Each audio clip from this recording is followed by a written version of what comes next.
The barn still stands where it always has. Weathered grey boards drinking in another sunset like they have for 43 years. I can see it from my kitchen window, same as I could when I was 12 and she was 8, back when the world felt bigger than these 100 acres and smaller than our shared secrets. The wind carries the scent of dried hay and old wood, and sometimes I swear I can still hear her laugh echoing from that loft where we used to hide from chores and dream about cities beyond the horizon. The sound comes to me clearest on evenings like this, when the light slants low and golden through the cottonwood trees that Papa planted the year before Catherine was born. Time moves different in places like this, where the same families have worked the same land for generations without counting the cost in sweat and sorrow. 4 decades have passed since that October morning when everything changed. But the ache in my chest feels fresh as yesterday's wound, sharp as the day Mama first told me my baby sister was never coming home. I've raised 3 children of my own, buried our parents side by side in the family plot behind the old oak tree, watched this ranch survive drought and flood, and the slow creep of progress that threatens to swallow up everything we've built. But nothing has ever filled the space she left behind when she vanished into thin air like morning mist touched by sunlight. The official story never satisfied anyone who knew our family, who understood that Catherine wasn't the type of child to chase after strangers or follow wild notions into danger. Sheriff Patterson wrote it up as a runaway case, said 8-year-old girls sometimes got ideas about adventure and wandered off to find it in the wide world beyond their father's property lines. But Catherine wasn't the wandering type. And she sure wasn't the type to leave without her precious locket, the one Mama had given her on her last birthday, with the tiny portrait of our grandmother inside, and a promise that it would keep her safe always. She wore that locket every single day, touching it when she was nervous, opening it to look at Grandma's picture when thunderstorms scared her awake at night. I was the one who found her bed empty that morning, covers thrown back like she'd gotten up in a hurry, but tried to make it look neat for Mama's inspection.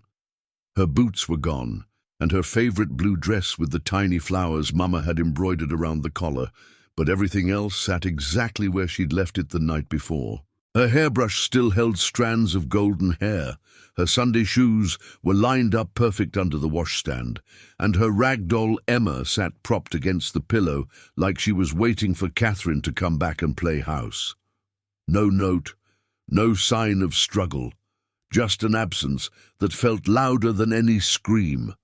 more devastating than any storm that had ever blown across our valley. Papa rode out with half the county looking for tracks, calling her name until their voices went hoarse and the horses were too tired to take another step.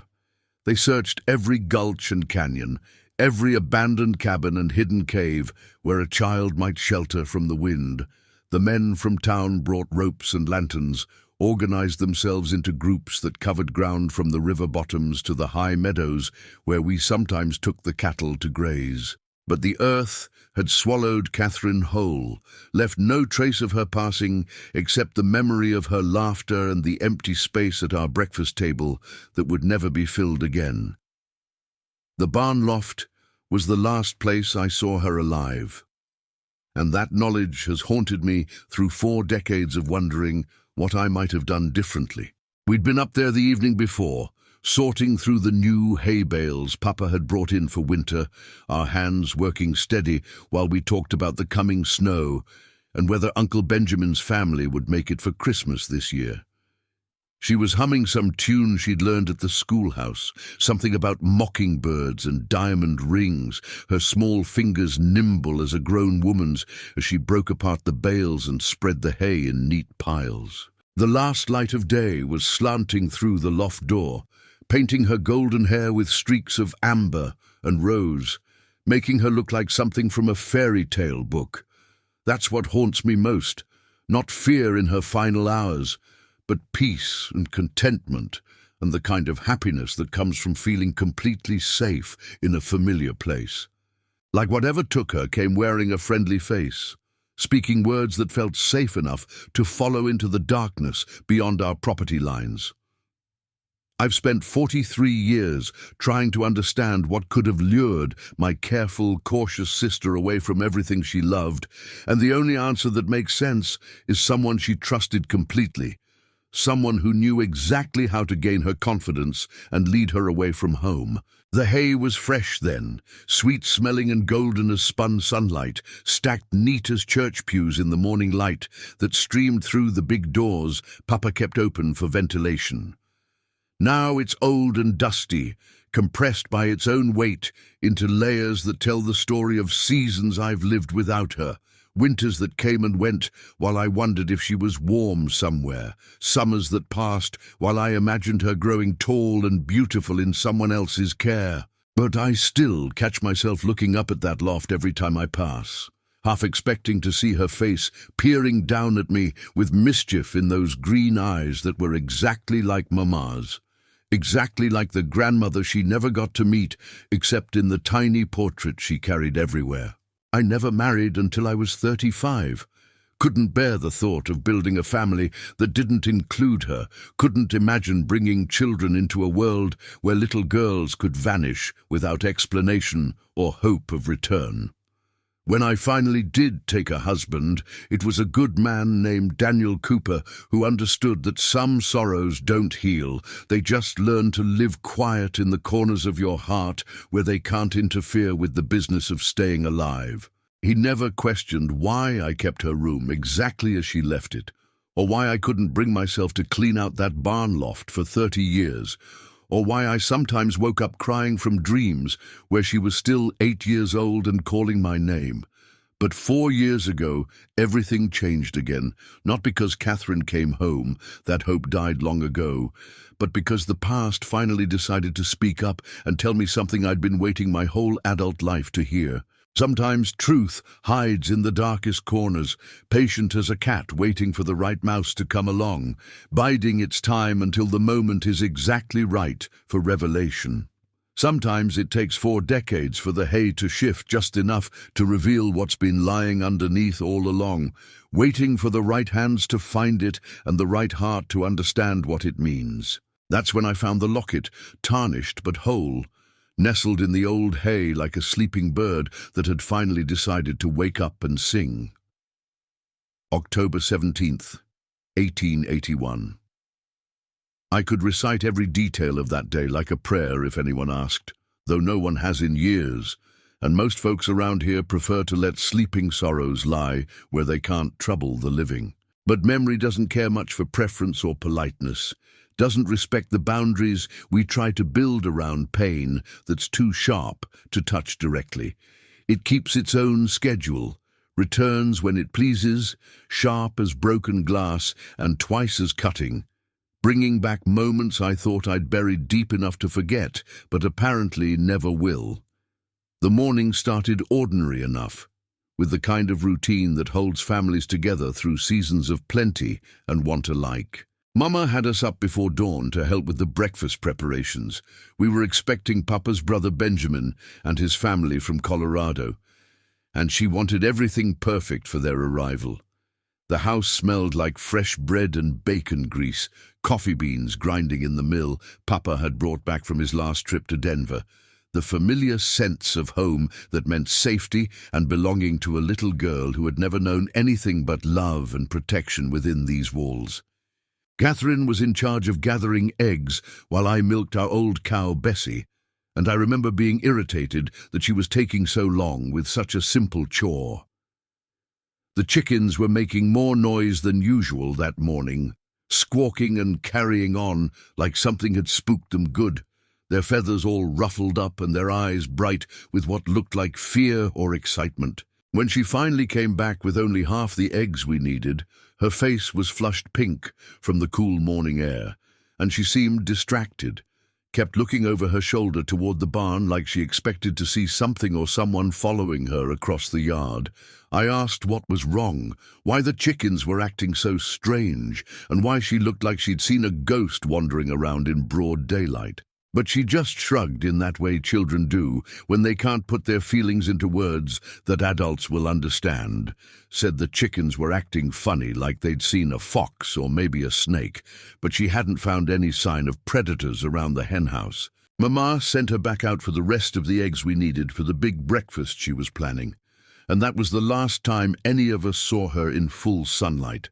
The last time she walked across our yard with her golden hair catching the morning rays like spun gold. The house felt different that afternoon, though I couldn't put words to it then and still struggled to explain what I sensed in the air around us. There was a restlessness in the atmosphere, like the pressure that builds before a thunderstorm. But the sky stayed clear and blue as painted china, not a cloud anywhere from horizon to horizon. Mama was in her element with all the cooking and cleaning and preparation, humming church hymns while she worked, flour dusting her apron and contentment radiating from her like heat from a well-tended fire. Papa was out checking the fence line before his brother arrived, making sure everything on the ranch looked prosperous and well-maintained, the way it always did when family came calling from distant territories. I was supposed to be watching Catherine while she played in the yard, keeping her out of Mama's way while still close enough to help if needed. But keeping track of an 8-year-old girl is like trying to hold water in your hands. No matter how careful you are, somehow it always finds a way to slip through your fingers when you're not paying close enough attention. She had a way of disappearing into her own world, getting lost in games and stories that made perfect sense to her but left the rest of us scratching our heads and calling her name until she remembered where she was supposed to be. I found her in the barn around 3 o'clock, sitting in a shaft of golden sunlight that came through the big door, talking to someone I couldn't see but could almost sense hovering just outside my vision. When I called out to ask who she was talking to, she looked up with startled eyes, green as spring grass and wide with something that might have been surprise or guilt or just the natural reaction of a child caught doing something she wasn't supposed to be doing. She said she'd been talking to the barn cats, but there weren't any cats in sight, and the mice were staying hidden in their holes like they sensed danger in the air around them. She seemed nervous after that, jumpy as a long-tailed cat in a room full of rocking chairs, kept glancing toward the ladder that led up to the loft where we spent so many happy afternoons playing house and telling each other stories about the lives we'd live when we were grown. I should have paid more attention to her mood, should have asked more questions about what was troubling her, should have trusted the instinct that told me something was wrong even when I couldn't see any obvious cause for concern.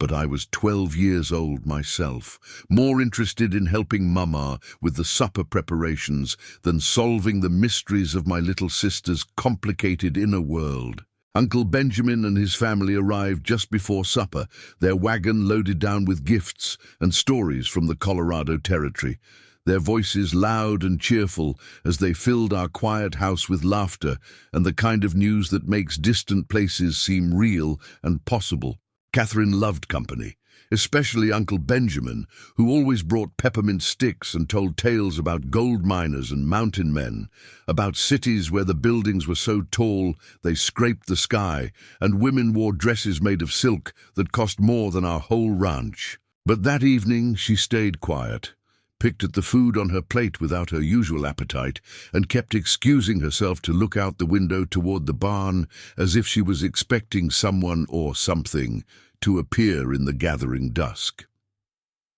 Mama thought she might be coming down with something, the way children sometimes do when seasons change and the air gets crisp enough to carry sickness from house to house. She felt Catherine's forehead for fever, looked at her throat for signs of the croup that had been going around the county, but found nothing wrong except a general listlessness that could have meant anything or nothing at all. After supper, the adults settled in the parlor with coffee and conversation about cattle prices and territorial politics, while Catherine and I were sent upstairs to get ready for bed, to wash our faces and brush our teeth and say our prayers like good children should. She moved like she was walking through molasses that night, taking twice as long as usual to brush her teeth and braid her hair for sleeping. When I asked if she felt poorly, if her stomach hurt or her head ached from all the excitement of having company, she said no. But her eyes had that distant look she got when she was working through a problem too big for words, too complicated for an 8-year-old mind to solve without help from someone older and wiser. I remember lying in our shared bed that night, listening to her breathe beside me in the darkness, knowing she wasn't really asleep, even though she was trying to pretend otherwise for my sake. They say hope is the thing with feathers, but in my experience, it's got claws that dig deep and refuse to let go even when logic and reason scream that it's time to surrender to harder truths. For 3 weeks after Catherine disappeared, those claws dug into all of us, Mama, Papa, me, and every neighbor who dropped their own work to join the search that consumed our days and haunted our dreams.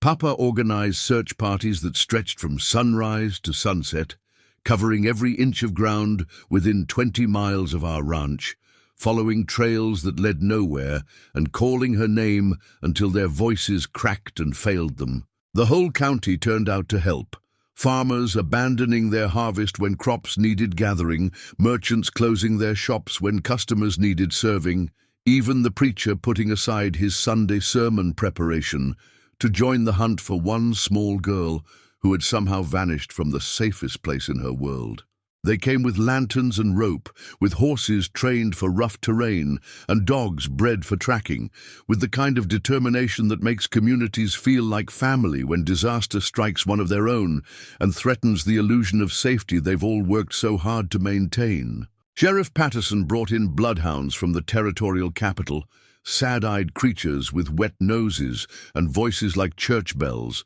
dogs that could follow a week-old scent through rain and wind and the confusion of 100 other trails. They sniffed around our barn for hours, whining and circling and following invisible paths that seemed to lead everywhere and nowhere, their handlers encouraging them with gentle words and treats, while the rest of us watched and prayed for some sign, some direction that would point us toward answers instead of more questions. The dogs followed a dozen false trails that first week, baying and straining at their leashes as they chased scents that belonged to rabbits and deer, to neighbors who had visited our ranch in recent weeks, to the ghosts of Catherine's own footsteps from days and weeks before her disappearance. But they always came back with nothing but mud on their paws and confusion in their intelligent faces, looking up at their handlers with expressions that seemed to say they were sorry. They had tried their best, but this mystery was beyond even their considerable abilities to solve. Mama took to walking the property at all hours, calling Catherine's name into the wind like she could summon her back through sheer force of maternal will and love that refused to accept defeat. I'd watch from my bedroom window as she paced the fence line in her nightgown and bare feet, lantern held high against the darkness, voice growing hoarse from repetition but never stopping,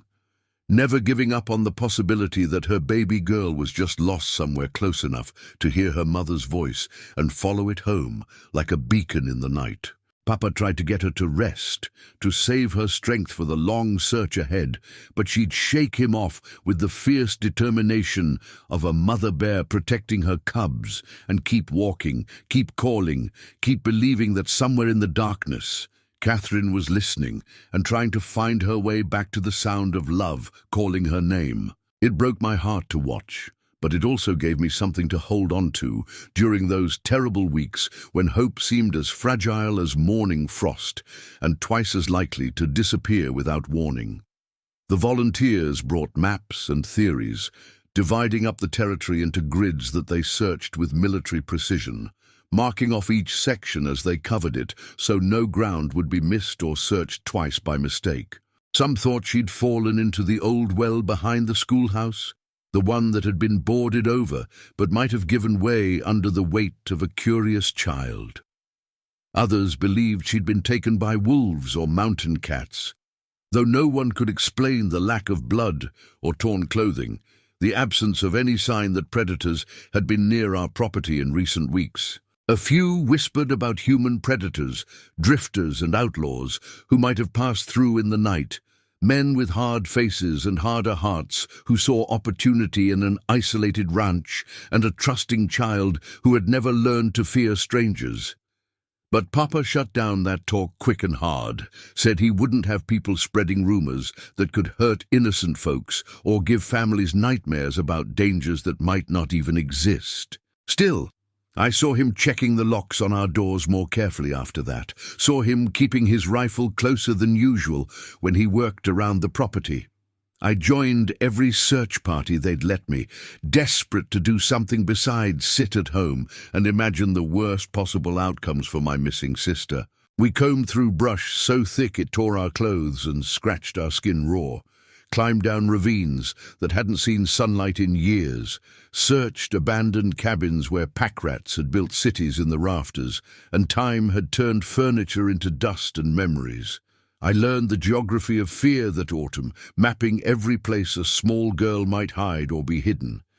every shadow that might conceal terrible truths or impossible hopes. The Indian tracker Papa hired found signs that others had missed, a thread of blue fabric caught on a thorn bush near the creek,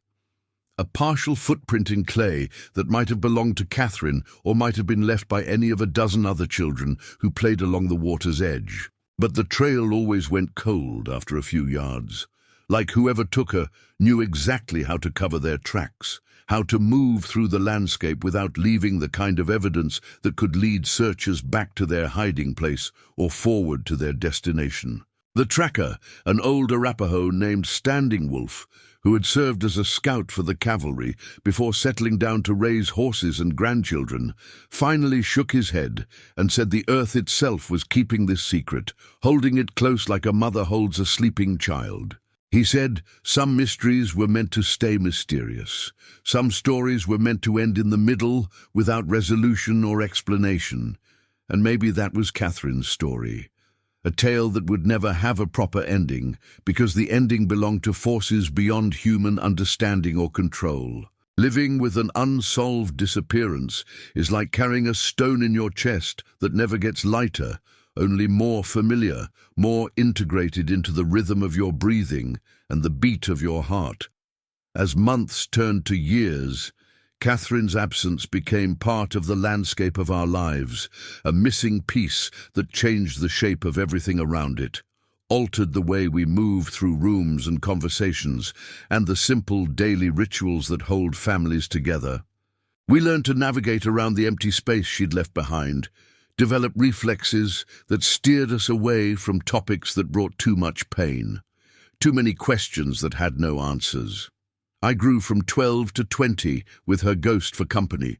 measuring my own milestones against the ones she'd never reach, calculating the years and experiences that separated us in death as they never had in life. When I turned 16, I wondered what kind of young woman she would have become, whether she would have been tall like Mama or petite like our grandmother, whether she would have inherited Mama's gift for cooking or Papa's head for figures. When I graduated from the territorial school, I pictured her in the crowd, cheering louder than anyone, proud of the sister who had learned to read Latin and solve mathematical equations that would have seemed like magic to a frontier farm girl. Every birthday, every Christmas, every small victory or defeat was shadowed by her absence, colored by the terrible arithmetic of missing years that accumulated like snow in winter, piling up until the weight of them threatened to bury the happy memories underneath. I found myself talking to her sometimes, especially when I was alone in the barn or walking the fence line where we used to hunt for bird nests and four-leaf clovers, telling her about the boys who came calling and the dresses Mama sewed for me and the books I borrowed from the traveling library that came through town twice a year. Papa aged 10 years in the first one, his dark hair going silver at the temples and his shoulders developing a permanent hunch, like he was carrying something too heavy to put down but too precious to abandon. He kept searching long after everyone else had stopped, riding out alone on Sundays to check places he'd already checked 100 times before, following trails that led nowhere but hope and the stubborn refusal to accept that his youngest daughter was really gone forever. Mama said it was his way of praying, But I think it was more like penance for some failure he couldn't name or forgive, some moment of inattention that had allowed evil to slip past his defenses and steal what he loved most. Mama took a different path through grief, throwing herself into church work and community service, organizing quilting bees and church suppers with the fierce energy of someone who couldn't bear to sit still long enough for sorrow to catch up with her. She started a Sunday school class for the youngest children, teaching them Bible stories and songs about Jesus loving the little children, all the while watching their faces for any sign of the fear or sadness that had become her constant companions. I think she hoped that surrounding herself with other people's children might ease the ache of losing her own. But mostly it just reminded her of everything Catherine would never get to do or be or become. The theories never stopped circulating around town, passed along in grocery store whispers and church social speculation, each new idea examined and discussed until it wore thin and was replaced by another equally implausible explanation. Some folks believed Catherine had been kidnapped by a traveling medicine show, spirited away to perform in circuses back east, where crowds would pay good money to see a beautiful child dance and sing and do tricks that amazed adults who had forgotten what it felt like to believe in magic. Others thought she'd wandered into the mountains and been adopted by a reclusive family, who didn't ask questions about where children came from, who needed young hands to help with work and didn't care about legal papers or official guardianship. The more romantic souls in our community imagined she'd been rescued by a wealthy cattle baron who had lost his own daughter and saw in Catherine a chance to fill the empty space in his mansion and his heart. They pictured her growing up in luxury somewhere far away, wearing silk dresses and learning to play piano, getting the kind of education that would make her a lady instead of a farmer's daughter. These fantasies were kinder than the darker theories, but they hurt just as much because they painted pictures of a life we could never give her. Opportunities that would always be beyond our reach, no matter how hard we worked or how much we loved her. But the darker theories haunted our family more than the hopeful ones, creeping into our dreams and poisoning our peace with possibilities too terrible to speak aloud, but too persistent to ignore completely. There were suggestions about unmarked graves, about men who preyed on children and left no witnesses behind, about evil that wore human faces and moved through the world looking for innocence to destroy. These possibilities lived in the spaces between words, in glances exchanged when parents thought their own children weren't listening, in the way conversations stopped when certain names were mentioned or certain subjects came too close to the surface. They poisoned the well of community trust, made every stranger suspect and every act of kindness seem potentially dangerous, turned our safe little corner of the world into a place where mothers counted their children twice before bed and fathers kept loaded guns closer than they used to. The fear spread like ripples in a pond, touching families who had never met Catherine, but who recognized that if evil could reach into our home and steal our child, it could reach into theirs just as easily. I started keeping a journal when I turned 15, writing down every detail I could remember about Catherine's last day, every conversation we'd had in the weeks before she vanished, every small change in her behavior or mood that might have been a clue I was too young or too distracted to recognize at the time. I interviewed neighbors and family friends, collecting their memories like pieces of a puzzle that might eventually form a picture worth seeing. If only I could arrange them in the right order and look at them from the right angle. Most people were kind about indulging my obsession, patient with my questions and gentle with their answers. But I could see the pity in their eyes when they thought I wasn't looking. They saw a young woman who couldn't let go of the past, who was wasting her youth chasing ghosts instead of building a future, who needed to learn that some questions don't have answers and some losses can't be recovered no matter how much love and determination you pour into the search. At 35, I married a good man named Daniel Cooper who understood that some grief doesn't heal. It just learns to live quiet in the corners of your heart, where it can't interfere with the daily business of staying alive and moving forward. He was a patient soul, 7 years older than me and twice widowed himself, familiar with the weight of carrying other people's sorrows alongside your own, experienced in the art of loving someone who had already been broken by loss and might break again if handled too roughly or expected to forget too quickly. When he proposed on a spring evening in 1896, sitting on the porch swing Papa had built for Mama before I was born, I told him straight out about Catherine,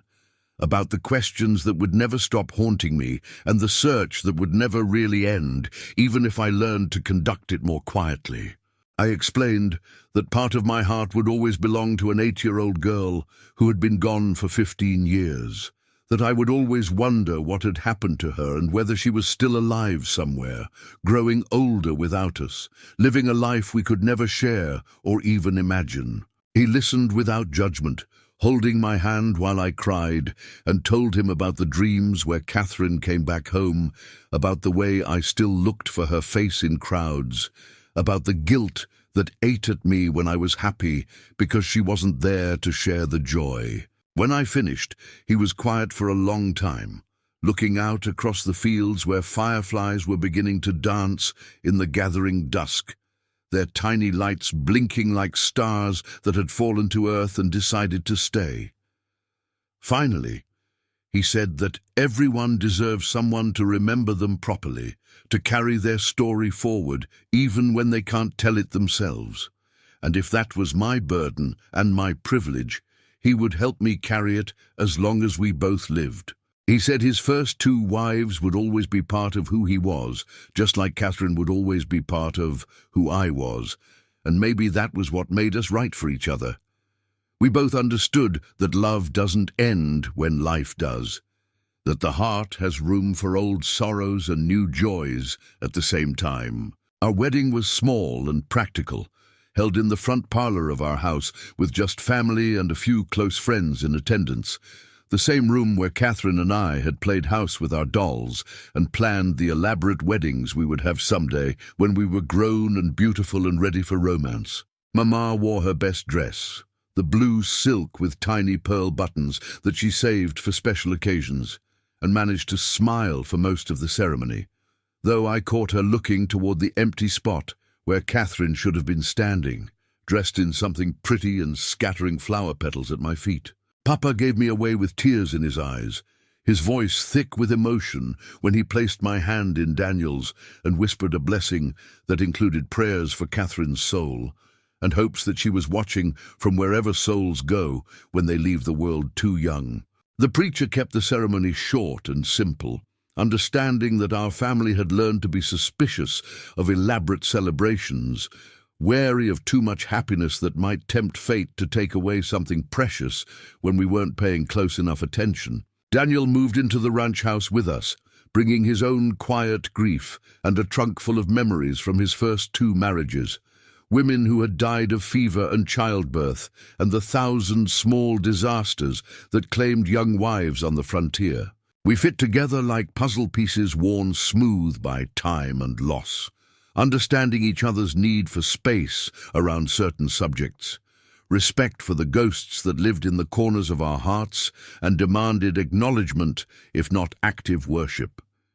He never asked me to take down Catherine's photograph from the mantel or stop visiting her room when the loneliness got too heavy to carry alone.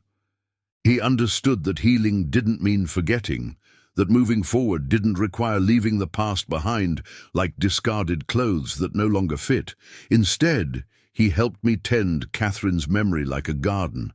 keeping it alive and beautiful without letting it overgrow the present or choke out new possibilities for happiness. Our first child came 2 years later, a daughter we named Rebecca after Daniel's grandmother, a woman who had raised 12 children on the Kansas prairie without losing a single one to disease or accident, or the casual cruelty that seemed to follow frontier families like a hungry wolf. Holding Rebecca's tiny, perfect body in my arms brought a joy so sharp it felt dangerous,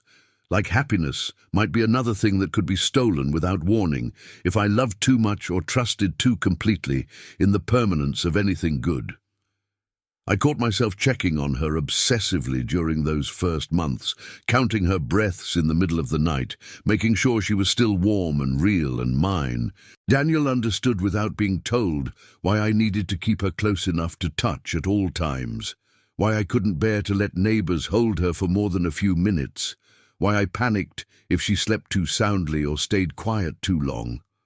He helped me learn to balance protection with paranoia, vigilance with trust, the natural fears of any new mother with the specific terrors that came from knowing how easily children could vanish from the safest places in their world. When Rebecca was 3, we had a son we called James after my father, and 2 years after that came little Margaret, our unexpected blessing, who arrived when I thought my childbearing years were behind me. Each child brought new light into the old house, but also new fears about what the world might take away when we weren't watching close enough, weren't strong enough,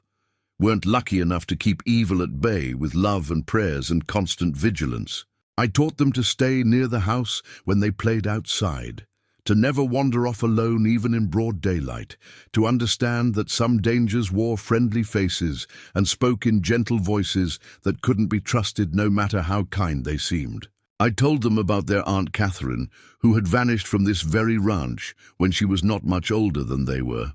showed them her photograph and taught them her favorite songs so her memory would live on in their hearts even though they would never meet her in this world. 4 years ago, this coming October, I was cleaning out the barn loft for the first time since Catherine disappeared, finally ready to let go of 40-year-old hay that had become more shrine than practical storage. At 68, I'd reached the age where keeping the past exactly as it was felt less like devotion and more like fear, less like love and more like the kind of stubbornness that prevents healing instead of promoting it. Daniel's arthritis was making it harder for him to climb the ladder when checking for barn owl nests, and our youngest, Margaret, was pregnant with her first child, expecting our first grandchild in the spring. I had some notion about converting the loft into a play space for the grandchildren who would come, a place where they could build forts and tell stories and play the kinds of games that Catherine and I had loved in that same space so many years ago. It seemed like the right time to honor her memory by filling the loft with children's laughter again, instead of letting it remain a monument to loss and unanswered questions. The decision felt both brave and terrifying, like opening a door that had been locked for 43 years without knowing what might be waiting on the other side. The hay had turned from gold to grey over the decades, compressed by its own weight into layers that told the story of forgotten seasons, summers that had come and gone while Catherine's bed stayed empty and her place at our table remained unfilled. Some bales had maintained their shape, while others had collapsed into loose piles that mice and barn cats had rearranged according to their own mysterious purposes, creating tunnels and nests that had housed generations of small creatures who knew nothing about the tragedy that had sanctified this space in our family's mythology. The work was dusty, sneezy business that required bandanas over our faces and frequent breaks for fresh air and water. Daniel helped when his joints allowed, but mostly I worked alone, methodically removing layer after layer of compressed hay, each forkful revealing time capsules of seeds and flower petals, bird feathers and mouse bones, the detritus of 4 decades of small lives that had been born and died while I waited for answers that never came. I was working from the back corner forward, following the same pattern Papa had used when storing hay all those years ago, when my pitchfork struck something that rang like metal against wood. The sound was small and sharp, like a coin dropped on a church pew, but it cut through the afternoon silence clean as a bell, different from the soft whisper of steel teeth through dry grass that had been the only sound in the loft for hours. I set down the pitchfork and started moving hay with my hands, following the metallic gleam that caught the light slanting through the loft door. My fingers found it nestled between two collapsed bales, tarnished black with age, but still intact, still recognizable as the locket Mama had given Catherine for her 8th birthday. The chain was broken, snapped clean through near the clasp, but the pendant itself was whole, heart-shaped and delicate as a bird's egg, warm from being buried so long in the hay, like it had been resting against her throat all this time. The world stopped moving for a moment, like God had pressed pause on time itself to let the significance of the discovery settle into my bones and reorganize everything I thought I knew about that terrible October night.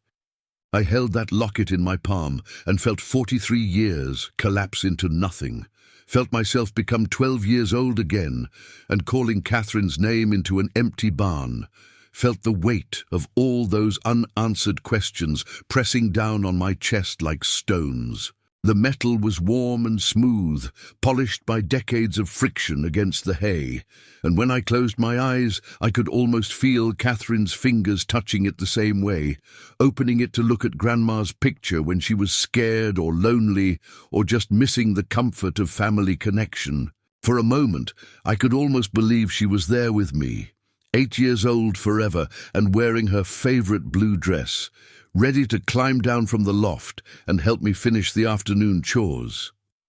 I called for Daniel, my voice shaking so hard he came running up the ladder thinking I'd been hurt or taken ill. When I showed him what I'd found, his face went white as paper and he had to sit down on a hay bale to steady himself, one hand pressed against his chest like his heart had forgotten how to beat properly. We'd talked about Catherine countless times over the years, but this was the first physical evidence of her existence that had surfaced since her disappearance, the first tangible proof that she had been real and not just a dream I'd been carrying for 4 decades. It made everything immediate again, in a way that was both wonderful and terrible, brought her back to life in my hands while simultaneously confirming that she was truly gone. The locket opened with a soft click that sounded exactly the same as it had when Catherine was alive, revealing the tiny portrait of our grandmother that she had treasured so much. The photograph was yellowed and water-stained but still recognizable, still carrying the gentle smile that had comforted a little girl through thunderstorms and bad dreams, and the ordinary fears that come with being 8 years old in a world that seems too big and unpredictable to navigate safely. I traced the edges of the frame with one finger, remembering how Catherine used to open it just to look at Grandma's face when she missed her most, when she needed the comfort of knowing that love could survive even death. But finding the locket raised more questions than it answered, opened new wounds in places I thought had finally scarred over enough to stop bleeding. If Catherine had been kidnapped or had run away, why was her most precious possession hidden in the hay where we'd played together every day? If she'd been killed, where was her body? The locket suggested she'd been in the loft after that last evening when I'd seen her there, but it didn't explain how she'd vanished without leaving any other trace. How someone could take a child from her own family's barn without disturbing so much as a mouse nest or leaving a single footprint in the soft dirt. Daniel and I spent the rest of that afternoon going through every remaining bale and loose pile of hay, working with the systematic thoroughness of archaeologists uncovering an ancient burial site. We looked for anything else that might have been hidden or lost over the decades, a button from her dress, a ribbon from her hair, any small token that might provide another piece of the puzzle that had consumed my life for 43 years. We found the usual detritus of barn life, old horseshoes green with rust, broken harness pieces that Papa had meant to repair someday, a desiccated barn owl that had apparently died in its sleep and been mummified by the dry air, but nothing else that belonged to Catherine. The locket was alone, singular, like a message sent across time from a ghost who had finally decided to speak but could only manage a single word. I held it up to the light, streaming through the loft door, turning it this way and that, searching for scratches or dents that might tell me something about how it had come to be separated from the chain, how it had ended up buried so deep in hay that it took 43 years to surface. But the silver revealed nothing except its own endurance, its ability to survive decades of burial while keeping its secrets locked inside. That night, I sat at the kitchen table with the locket spread open in front of me, studying it by lamplight like it might reveal secrets written in a language I'd forgotten how to read. The tarnish came off with gentle polishing, revealing the silver brightness underneath, the careful engraving of flowers around the edge that Mama had saved months to afford. It looked exactly as it had the last time I'd seen Catherine wearing it, eternal and unchanged, while everything else had aged beyond recognition. Proof that some things can survive even when the people who love them cannot. I found myself talking to it, whispering questions I'd been carrying for 4 decades, asking where Catherine had gone and why she'd left the locket behind and whether she'd been scared when whatever happened finally happened. The silver didn't answer, of course, but holding it felt like holding her hand, like having one last conversation with the sister who had been stolen from me before I was old enough to understand that some losses are permanent, that some people leave and never come back no matter how much you love them or how hard you pray for their return. Sleep became impossible after finding the locket, my mind churning through possibilities like a mill wheel grinding grain into flour, turning the same thoughts over and over until they wore smooth as river stones, but no more useful for all the polishing. I'd lie awake listening to Daniel's steady breathing beside me,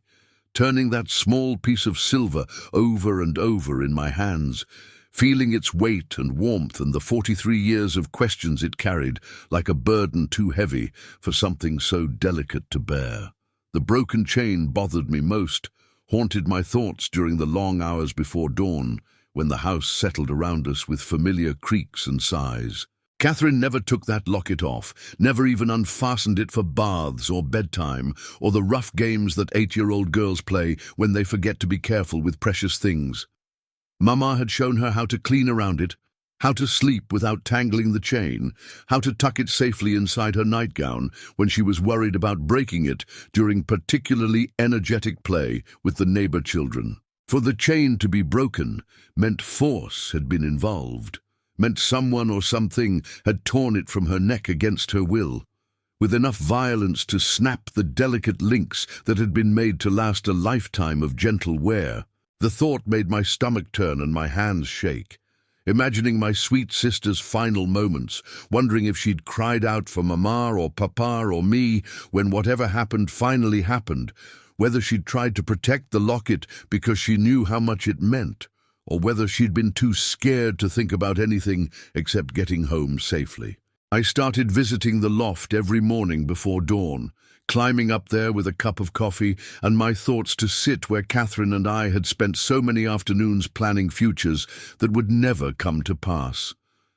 The space felt different now, charged with possibility and dread in equal measure, like a crime scene where evidence had finally surfaced after lying dormant for decades. The locket had transformed the loft from a shrine to memory, into something more immediate and urgent, a place where the past and present collided with enough force to change everything I thought I understood about that terrible October night. I started thinking about the evening before she disappeared, replaying every detail I could remember about our time in the loft, examining each moment for clues I might have missed when I was 12 and too innocent to recognize danger, even when it was sitting right beside me. She'd been humming that tune from school, something about a mockingbird and a diamond ring, her small hands working steadily through the hay while late afternoon light painted everything gold. Had someone been watching us? Had they been planning even then how to take her away from everything she loved? The more I thought about it, the more convinced I became that Catherine's disappearance hadn't been random, hadn't been the work of a passing stranger who happened to see an opportunity and took it without planning or forethought. Someone had known our family's routines, had understood that Catherine liked to play in the barn, had observed us long enough to learn when she would be most vulnerable and least likely to be missed immediately. The locket proved she'd been in the loft that night, but it also suggested she'd trusted whoever took her enough to go willingly, at least at first. Daniel suggested we call Sheriff Patterson's replacement, a younger man named Morrison, who'd taken over the position when Patterson retired to Arizona for his health and his wife's peace of mind. But 43 years had passed, and what evidence could a corroded locket provide that hadn't been available when the trail was fresh and the search parties were still combing every inch of the county? The new sheriff listened politely to our story, examined the locket with professional interest that seemed genuine enough, but ultimately concluded that it raised questions without providing answers, opened old wounds without offering any hope of healing them. I found myself studying every adult who had been around our ranch in the weeks before Catherine's disappearance, turning their faces over in my memory like pages in a book I'd read too many times but never quite understood. Uncle Benjamin had been there the night she vanished, along with his wife and their 2 young sons who had played with Catherine and seemed to genuinely enjoy her company. The hired hands who'd helped with the hay harvest were mostly local boys whose families we'd known for years, whose mothers would have skinned them alive if they'd so much as looked sideways at a neighbor's child. The traveling preacher who'd stayed for dinner and slept in our barn the week before Catherine disappeared had seemed like a godly man, full of scripture and stories about saving souls in distant territories where the word of God hadn't yet taken root. But traveling men were always suspect when children went missing, and I found myself wondering if his Bible-quoting and hymn-singing might have been a mask for darker purposes, a way of gaining trust and access to families who would never suspect a man of God of harboring evil intentions. There had been other visitors too, men who'd stopped to water their horses or ask directions to the nearest town, women selling patent medicines and hand-sewn goods who'd stayed for coffee and conversation about territorial politics and the price of cattle. Any one of them could have seen Catherine playing in the yard, could have marked her as an easy target for whatever schemes they carried in their hearts along with their worldly possessions. But suspicion without proof is just another kind of torment, and I'd already spent 43 years carrying more pain than one person should have to bear. The locket had given me something precious, a connection to Catherine that felt real and immediate. But it had also opened wounds I'd thought were healed, exposed nerves I'd buried under decades of careful scar tissue and the daily business of staying alive despite unbearable loss. Margaret came to visit one afternoon while I was sitting in the loft with the locket, her pregnant belly making the ladder climb an adventure she probably shouldn't have attempted, but insisted on anyway because she was worried about me and the way I'd been acting since finding Catherine's most precious possession. She sat beside me in the old hay, one hand resting on her unborn child like a promise of protection, and listened while I told her about the questions that had kept me awake for 3 straight weeks. The theories that chased each other around my mind like cats chasing their own tails. When I finished, she was quiet for a long time, looking out through the loft door at the fields where her great-aunt had played as a child, where a family's happiness had been shattered by forces they couldn't understand or control. Finally, she said something that cut straight through to the heart of things, something that showed wisdom beyond her years and understanding that came from loving someone enough to want their suffering to end. Maybe the locket wasn't meant to solve the mystery, she said. Maybe it was meant to help me finally let it go. Maybe Catherine had left it there as a way of telling me she was at peace, wherever she was, and I didn't need to keep searching for answers that might not exist, or might be too terrible to bear if they were ever found. It was a gentle thought, the kind of wisdom that comes from loving someone enough to want their suffering to end, from understanding that some questions are meant to remain unanswered because the answers would hurt more than the uncertainty. That night, I had the first peaceful sleep I'd experienced since finding the locket. The first night in weeks when my dreams weren't filled with broken chains and unanswered questions and the terrible images my imagination conjured when I tried to fill in the gaps that 43 years had left in Catherine's story. I dreamed about her as I remembered her best. 8 years old and laughing, golden hair catching sunlight, green eyes bright with mischief and love, and the kind of trust that comes from never having learned that the world can be a dangerous place for little girls who believe in the goodness of everyone they meet. In the dream, she was sitting in the barn loft wearing the locket around her neck, whole and safe, and exactly as she'd been on that last afternoon when we'd sorted hay together and planned the coming winter. When I asked her where she'd been all these years, where she'd gone that terrible October night, she just smiled and said she'd been waiting for me to understand that some questions don't need answers. They just need acceptance. That some stories are meant to end in the middle because the middle is where love lives, where memory keeps the best parts of people alive long after their bodies have returned to dust. This morning marks exactly 4 years since I found Catherine's locket in the old hay. 4 years since the past reached out to touch the present with silver fingers and a message I'm still learning how to read properly. The barn loft is different now, clean and bright, converted into the play space I'd originally intended, where my grandchildren build castles out of wooden blocks and tell each other stories about dragons and princesses and happy endings that always come true if you believe in them hard enough and long enough. Little Catherine, my great-granddaughter and her namesake, is 3 years old now with the same golden hair and green eyes that blessed our family 2 generations ago, the same quick laugh and stubborn streak that made her great-great-aunt such a force of nature despite her small size. When she plays in the barn loft with her cousins and siblings, laughing and singing songs she learned from her grandmother, I sometimes catch glimpses of the sister I lost so many years ago, not in any supernatural sense. I'm too practical for ghost stories, but in the way joy echoes across time, the way children carry forward the best parts of the people who came before them. I keep the locket in a place of honor on my bedroom dresser, polished bright and resting in a small wooden box that Daniel made specially for it, carved with flowers that match the ones engraved around the pendant's edge.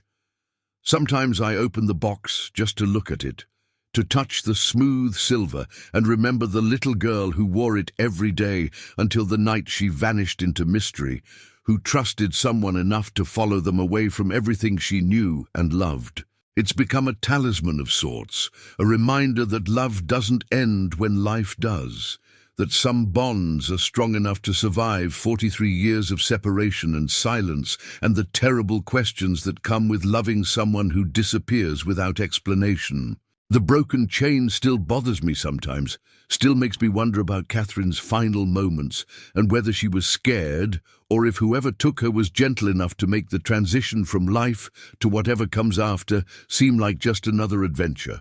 Another story with an ending she couldn't quite see from where she was standing. But I've learned to live with uncertainty, to find peace in the knowing that matters most, that Catherine was loved completely for every day of her short life, that she knew herself to be cherished and protected and valued beyond measure by the family she was born into. Whatever happened to her that October night, whoever took her away from us, they couldn't steal the 8 years of happiness she'd already lived,